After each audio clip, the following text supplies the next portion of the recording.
Good morning everyone! Another day, another vlog, another stress. Huy, Kuya Juan! Good morning! For today's video mga pangga, andito na naman kami sa beach kasi kailangan namin ma-refresh ang aming utak. Sobrang dami kasing problema yung boss ko kaya kailangan niyang ma-refresh talaga mga pangga. Nagdala po sila ng mga isda mga pangga. Marami po ito mga pangga. Isang box po yan. Malalaki po yung mga isda dito at presko pa po mga pangga. Di ko alam kung anong beach dito mga pangga. Nakalimutan ko kung anong beach ba ito pero part po siya ng Zamboanga City po mga pangga. Maganda dito mga pangga, kung may team building kayo dito, pwede kayo mag-overnight dito kasi nga napaka tahimik, peaceful po yung lugar. Tingnan nyo naman po yung beach po nila mga pangga.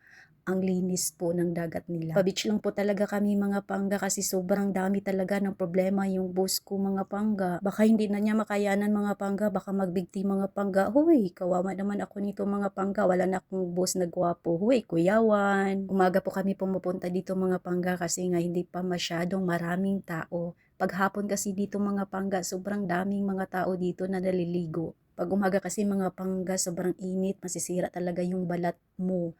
Yung balat ko sirang-sira na. Huy, Kuya Juan. Paghapon kasi mga pangga, maraming naliligo kasi yung iba dito, nag-overnight po talaga sila mga pangga. Maganda dito mga pangga, peaceful. Nakakita ko dito ng jellyfish mga pangga. Maraming isda po dito mga pangga. Pwede ka ditong mamingwit. Hindi lang namin nadala yung pamingwit namin mga pangga kasi wala talaga sa plano namin na mamingwit talaga mga pangga. Ang plano lang po talaga namin dito mga pangga, mag-refresh lang at makalanghap ng simoy ng hangin na galing po sa dagat talaga mga pangga. Kasi mga pangga, itong boss ko mga pangga, sobrang stress na mga pangga. Tingnan mo naman yung buhok niya mga pangga, marami ng puti po talaga mga pangga sa sobrang stress niya po mga pangga. Sobrang stress yung boss ko mga pangga, kaya nandito po kami sa beach ngayon. Yun lang mga pangga, amping mo kanunay. God bless everyone.